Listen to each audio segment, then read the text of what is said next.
कहानी के पहले भाग का लिंक मैं आपको डिस्क्रिप्शन बॉक्स में दे दूंगी और साथ में कमेंट बॉक्स में पिन भी कर दूंगी, तो आप वहां से भी जाकर देख सकते हैं। कबीर के मम्मी पापा राखी और शैलेश जी त्रिशा को दुल्हन के रूप में देखकर हैरान हो गए थे।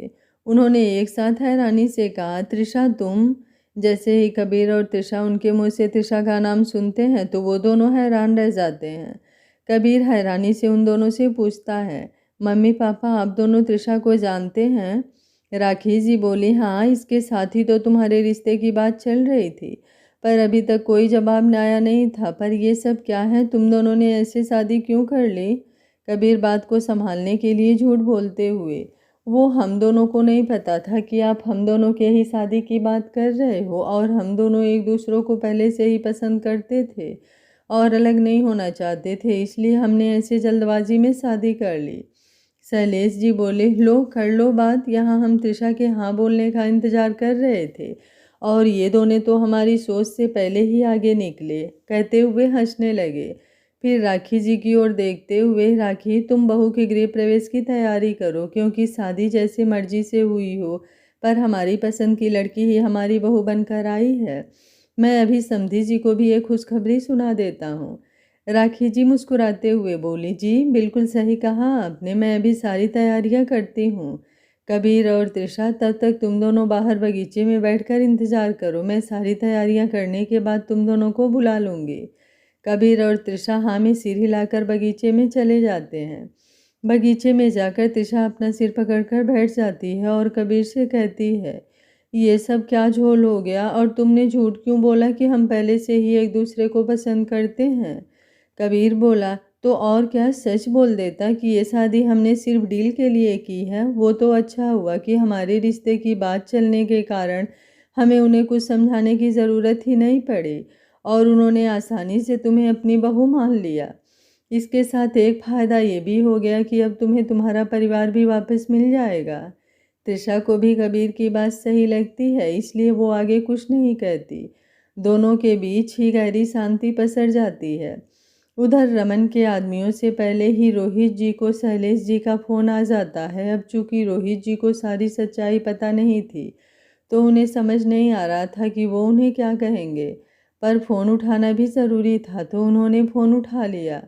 उनके फ़ोन उठाते ही शैलेश जी ने खुश होते हुए कहा, बधाई हो रोहित जी, हम समधी बन गए। रोहित जी हैरान होते हुए, ये आप क्या कह रहे हैं? शैलेश जी बोले, जानता हूँ कि अभी तक आपको भी ये बात नहीं पता होगी, क्योंकि बच्चों ने भागकर जो शादी की है, हमें भी अभी ये पता चला है जब कबीर और त्रिशा शादी करके घर आए। रोहित जी हैरानी से आंखें बड़ी करके, क्या कहा आपने, कबीर और त्रिशा? मतलब त्रिशा ने कबीर से शादी की है? शैलेश जी हंसते हुए बोले, जी, दोनों कह रहे थे कि वो दोनों पहले से ही एक दूसरे को पसंद करते हैं और जब उन पर शादी के लिए दबाव बनाया जाने लगा तो उन्होंने एक दूसरे से अलग होने के डर से ऐसे ही शादी कर ली। पूरी बात जानने के बाद रोहित जी के साथ साथ बाकी के परिवार वाले भी हैरान थे, क्योंकि उन्हें भी रोहित जी की बातों से सब पता लग गया था। शैलेश जी और रोहित जी ने कुछ देर बातें की और फिर फ़ोन रख दिया। फ़ोन रखते ही जानकी जी ने उत्सुकतावश रोहित से पूछा, ये क्या कह रहे थे शैलेश भाई साहब, कबीर और त्रिशा की शादी? हाँ जानकी, हमारी त्रिशा ने कबीर से ही शादी की है। त्रिशा जिस लड़के से प्यार करती है वो कोई और नहीं बल्कि कबीर है, रोहित जी बोले। सुमति देवी हैरानी से बोली, क्या? पर वो तो कह रही थी कि वो एक गरीब परिवार का लड़का है, जबकि कबीर से ज़्यादा पैसे वाला तो हमारे शहर में दूसरा कोई है ही नहीं। आखिर ये सब क्या चल रहा है? त्रिशा ने हमसे झूठ क्यों बोला? रमन बोला, दादी ये सब तो हमें त्रिशा ही बता सकती है, जब भी हमें मौका मिला हम त्रिशा से इस बारे में बात करेंगे।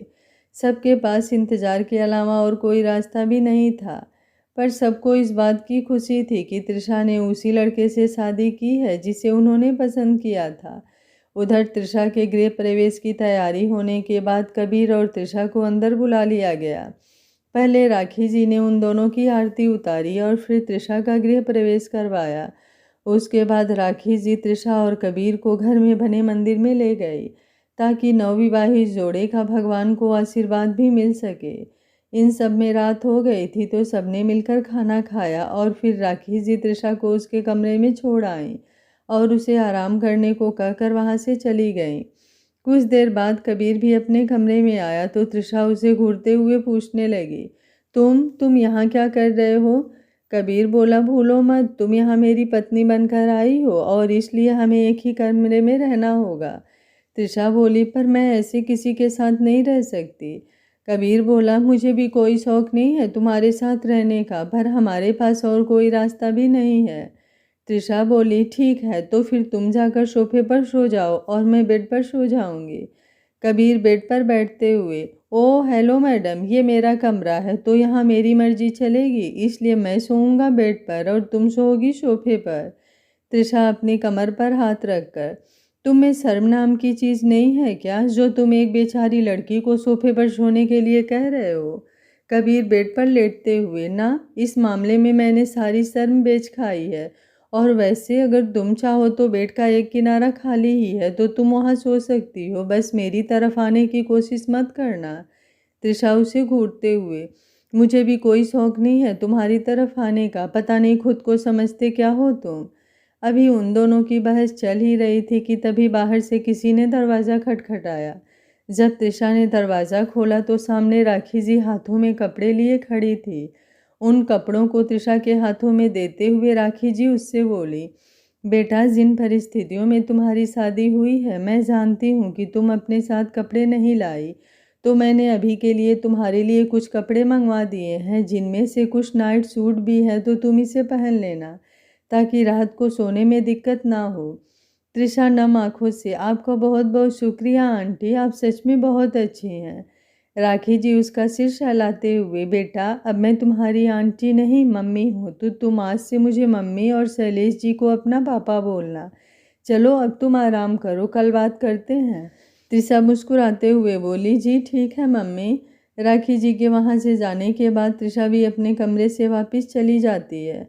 वो देखती है कि कबीर बेड पर ही सो गया है। तृषा धीरे धीरे उसकी तरफ जाती है और देखने लगती है कि वो सच में सोया भी है या नहीं।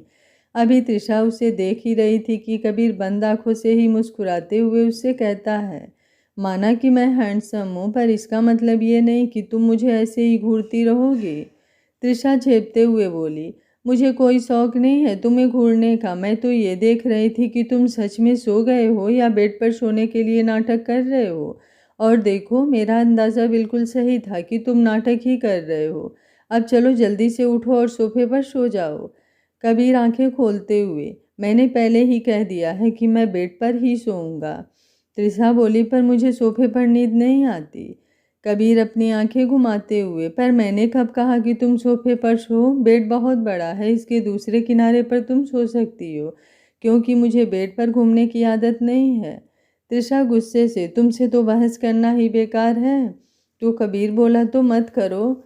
तृषा अपने पैर पटकते हुए नाइट सूट लेकर बाथरूम में चली जाती है और कुछ देर बाद वापस आकर बेड से तकिया उठाकर सोफे पर जाकर लेट जाती है।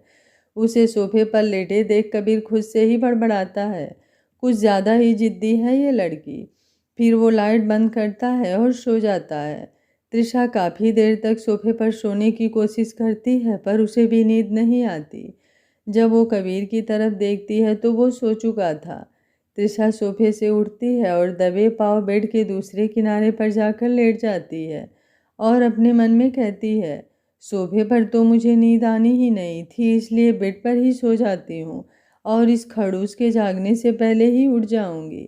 ऐसे इरादे के साथ तृषा भी नींद के आगोश में चली जाती है। तृषा ने अपना इरादा तो बहुत मजबूत किया था कि वो कबीर को भनक भी नहीं लगने देगी कि वो भी बेड पर ही सोई थी, पर कभी कभी मजबूत इरादे भी पूरे नहीं होते और तृषा के साथ भी यही हुआ। गहरी नींद में सोई हुई तृषा अपनी आदत से मजबूर बेड पर घूमती हुई कबीर की तरफ पहुंच गई और नींद में ही उसे टेडी बियर समझकर गले से लगा लिया और एक पैर भी उसके पैर पर टिका दिया।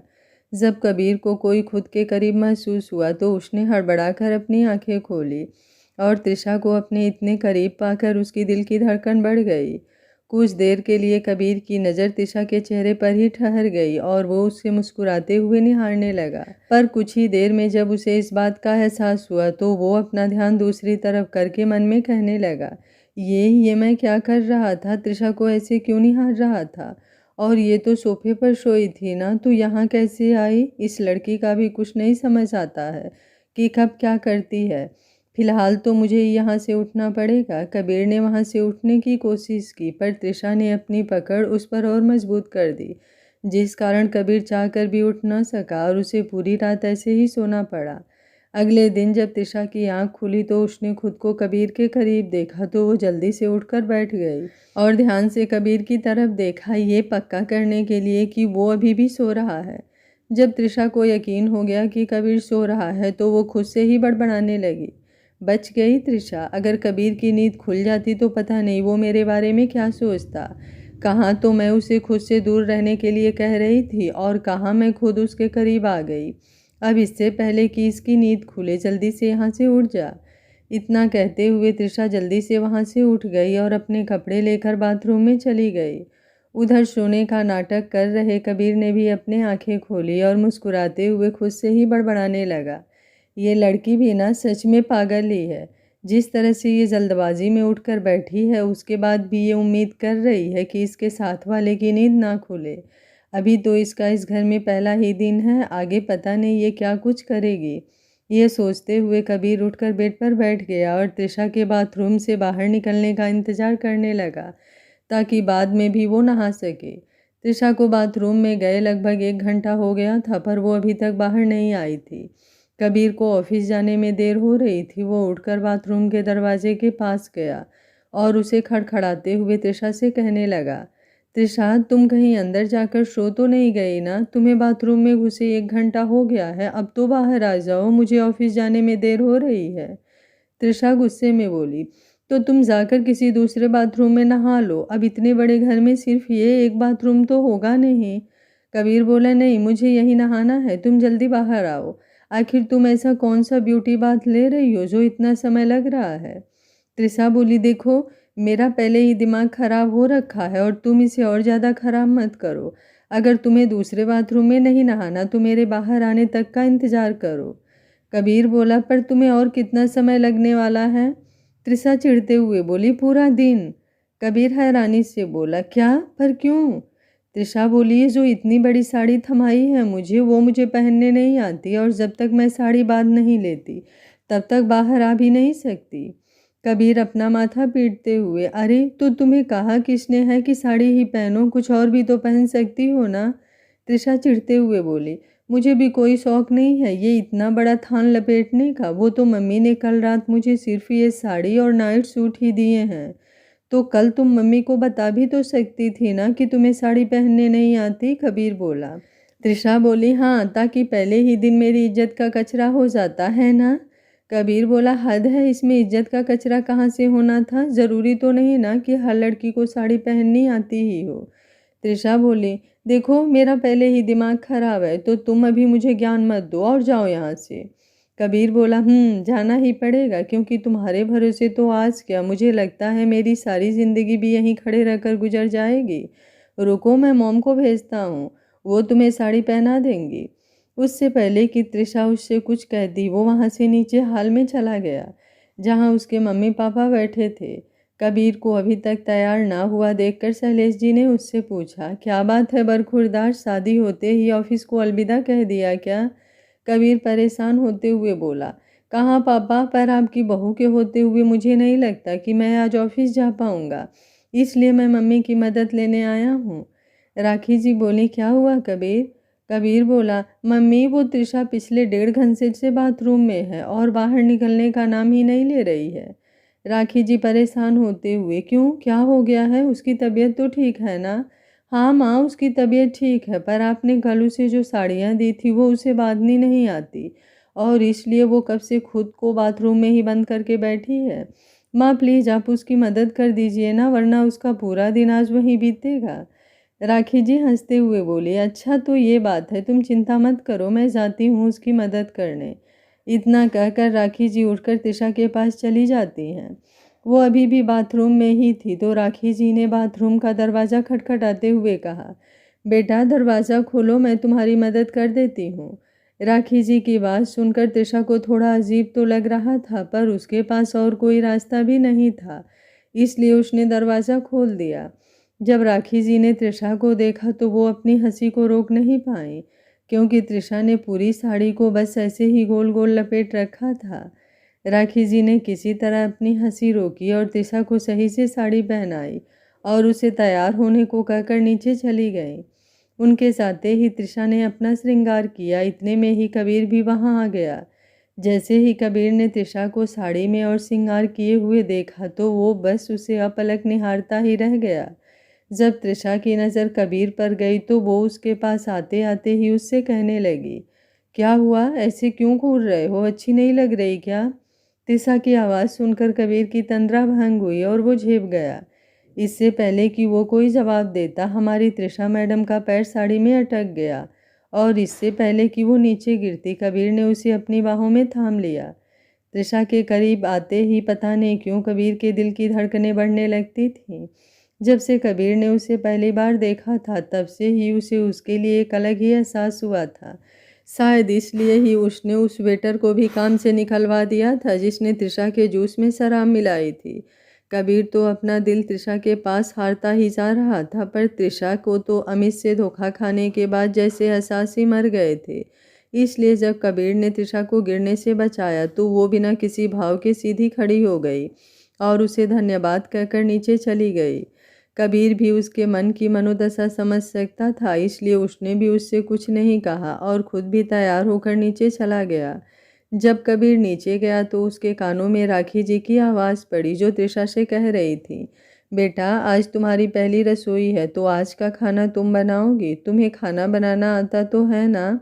तृषा सर नीचे करते हुए बोली, नहीं, पर आप चिंता मत कीजिए, मैं सब संभाल लूँगी। राखी जी बोली, पक्का? तृषा मुस्कुराते हुए, पक्का।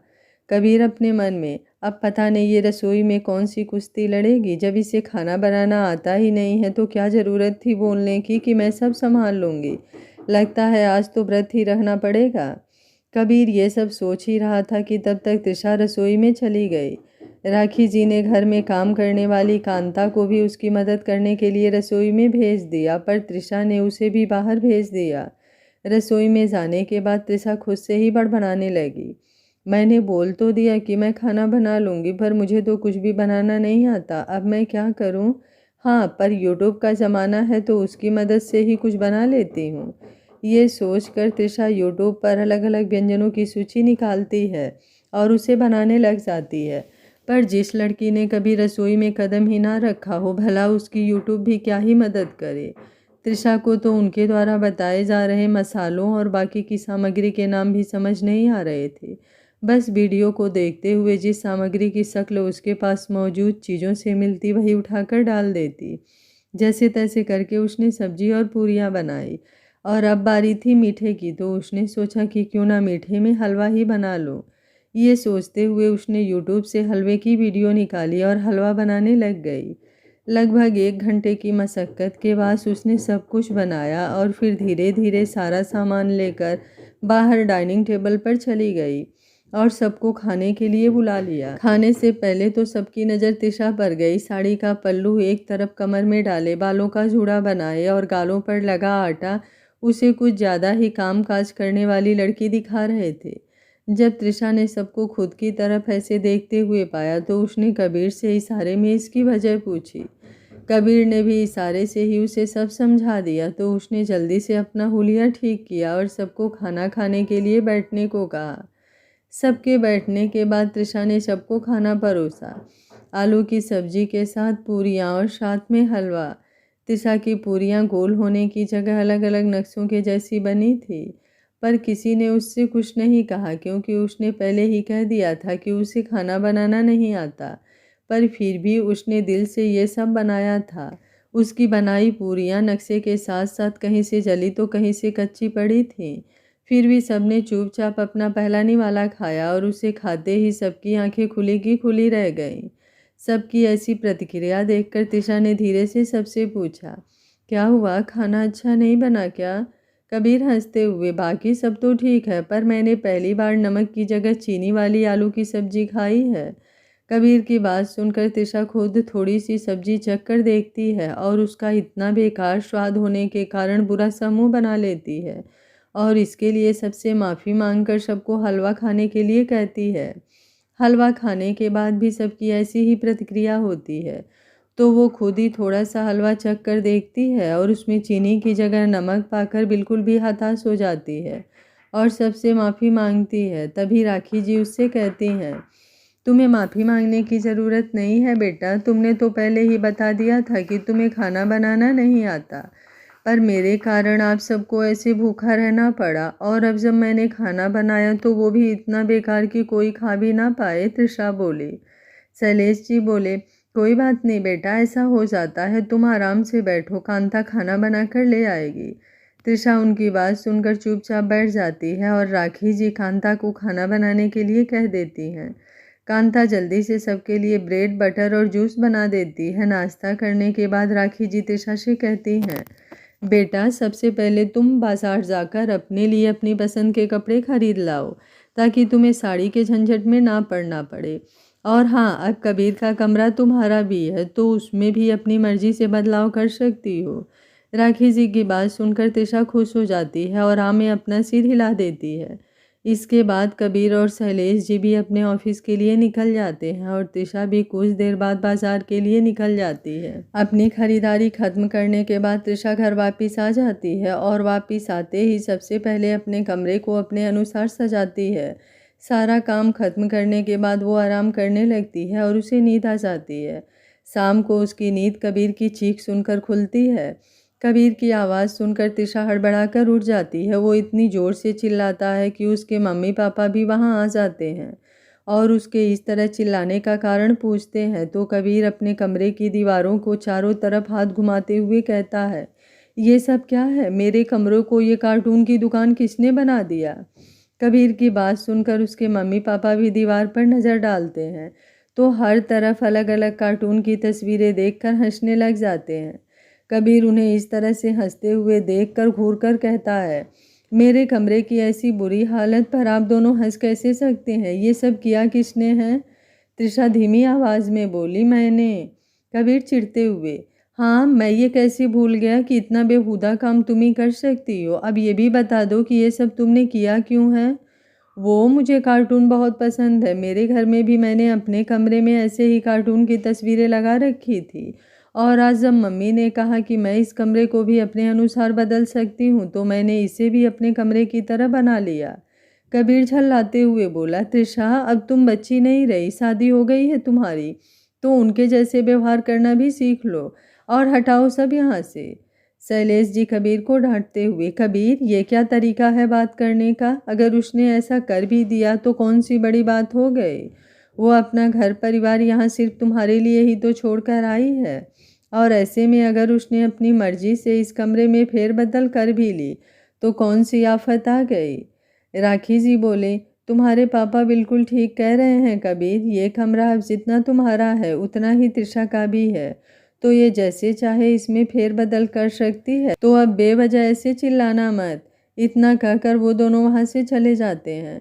उनके वहाँ से जाते ही कबीर तृषा को घूर कर देखने लगता है पर तृषा बेपरवाही से अपने कंधे उचकाकर हंसने लग जाती है, जिससे कबीर और भी ज़्यादा चिढ़ जाता है और चुपचाप अलमारी से अपने कपड़े निकाल कर बाथरूम में चला जाता है।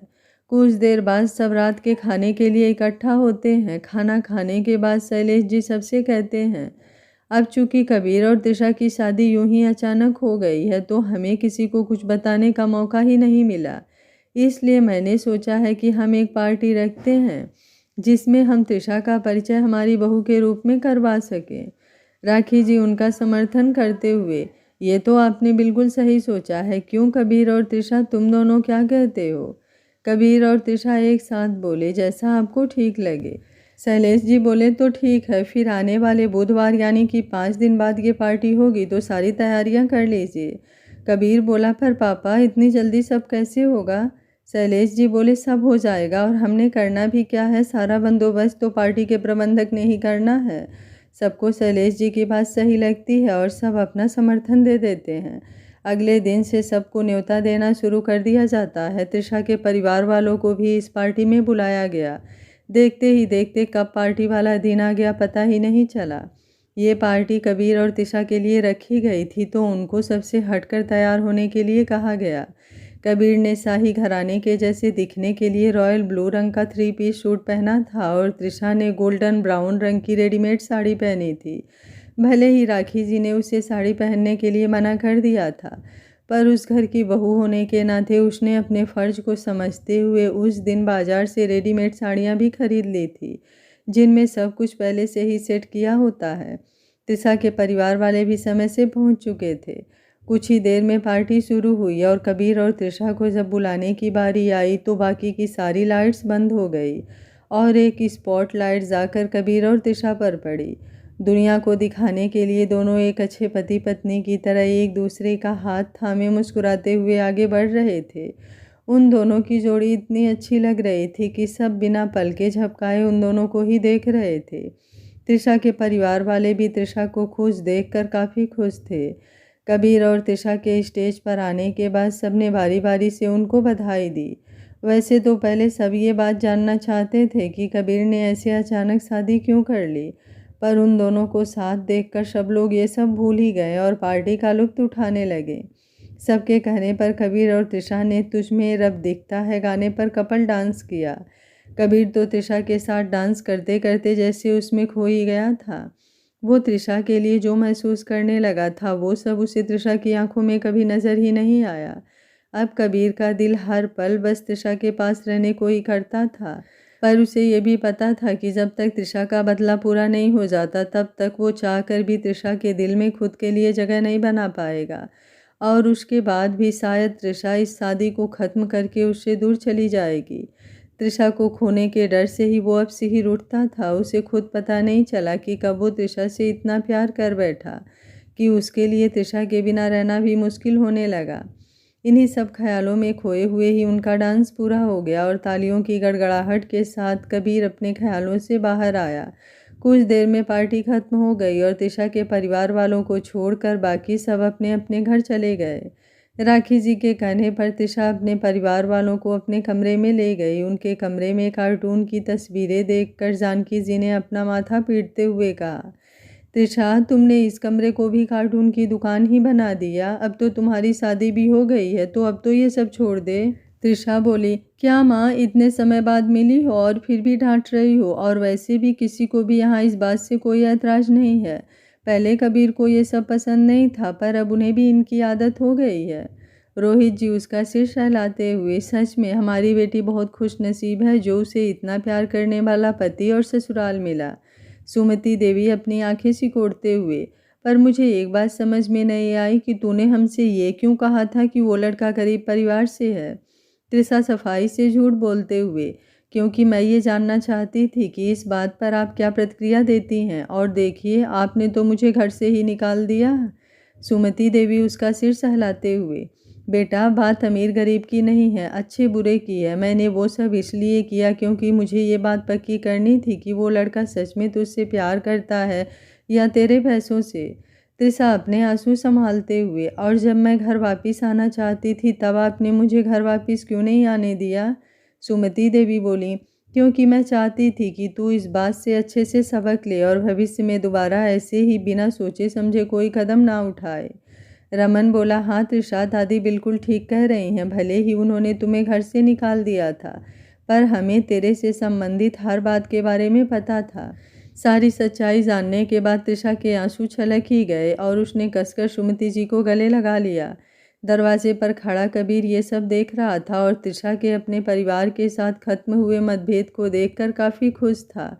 उसे अभी उन सब के बीच जाना ठीक नहीं लगा, तो दबे पाँव वहाँ से नीचे हाल में वापस चला गया।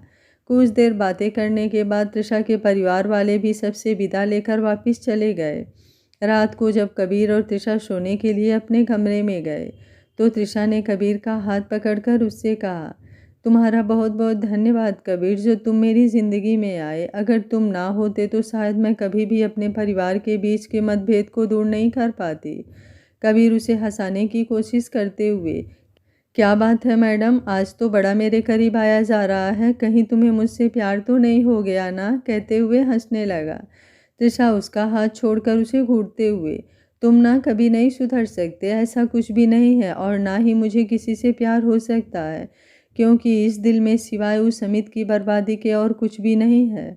कबीर उसका चेहरा अपने हाथों में लेते हुए, तुम चिंता मत करो तृषा, समझो उसकी बर्बादी की शुरुआत हो गई है। बहुत जल्द वो उसी सड़क पर होगा जिस पर उसने अपने ख्वाबों को पूरा करने के लिए इतना घटिया चाल चली थी। तृषा आंखों में आंसू लिए हुए, तुम सच कह रहे हो? कबीर मुस्कुराते हुए, बिल्कुल सच। पर एक बात बताओ कि तुमने अपने परिवार वालों से अमित के बारे में कुछ कहा क्यों नहीं? तृषा हैरानी से, मतलब तुमने हमारी बातें सुन ली थी? कबीर बोला, हाँ, वो मैं कमरे में आया था, पर तुम सबकी बातें सुनने के बाद मुझे यहाँ आना ठीक नहीं लगा तो मैं वापस चला गया। जब तुमने सबको पहले ही ये यकीन दिला दिया है कि हम दोनों ही एक दूसरे से प्यार करते हैं, तो फिर मैं तुम्हें झूठा साबित क्यों करती? और वैसे भी मैं नहीं चाहती थी कि मेरे परिवार को सच पता चले और वो परेशान हो जाएं। कबीर बोला, चलो अब सो जाओ, बहुत रात हो गई है। तृषा हाँ में सिर हिलाती है और फिर वो दोनों अपनी अपनी जगह पर सोने चले जाते हैं। अगले दिन हर अखबार में तृषा और कबीर की तस्वीरें छपी होती है। जब अमित इस तस्वीर को देखता है तो वो हैरान रह जाता है। उसे इस तरह हैरान देखकर तानिया उससे पूछती है, क्या हुआ अमित, तुमने अखबार में ऐसा क्या देख लिया जो तुम इतने हैरान हो रहे हो? अमित उसे अखबार में तस्वीर दिखाते हुए, ये देखो, तृषा ने इस शहर के सबसे अमीर आदमी से शादी कर ली है। तानिया बोली, वाह, ये लड़की तो कुछ ज़्यादा ही चालाक निकली, तुमसे अलग होते ही शहर के सबसे अमीर लड़के को अपनी जाल में फंसा लिया। अमित उसे घूरते हुए, ये उसकी तारीफ करने का समय नहीं है, हमने जो उसके साथ किया है कहीं वो इसका बदला हमसे ना ले। तानिया हंसते हुए, तुम भी ना बेवजह ही चिंता कर रहे हो, जिस तरह वो तुम्हारे पीछे पागल थी उस हिसाब से वो कभी भी ऐसा नहीं करेगी। चलो अब तुम ये बात छोड़ो और ऑफिस के लिए जाओ, भूल गए क्या, आज सारे शेयर होल्डर्स ने कोई ज़रूरी मीटिंग रखी है। अमित बोला, जाता हूँ मैं। अपनी बर्बादी से अनजान दोनों अपने अपने काम में लग गए। तानिया को तो पता भी नहीं था कि अमित का साथ देने की उसे कितनी बड़ी कीमत चुकानी पड़ेगी। आगे क्या होगा इस कहानी में जानने के लिए देखते रहिए कहानी का अगला और अंतिम भाग। अगर आप सबको कहानी अच्छी लग रही है तो वीडियो को लाइक, शेयर एंड चैनल को सब्सक्राइब कर लीजिएगा। Thank you for watching. मिलते हैं कहानी के अगले भाग में।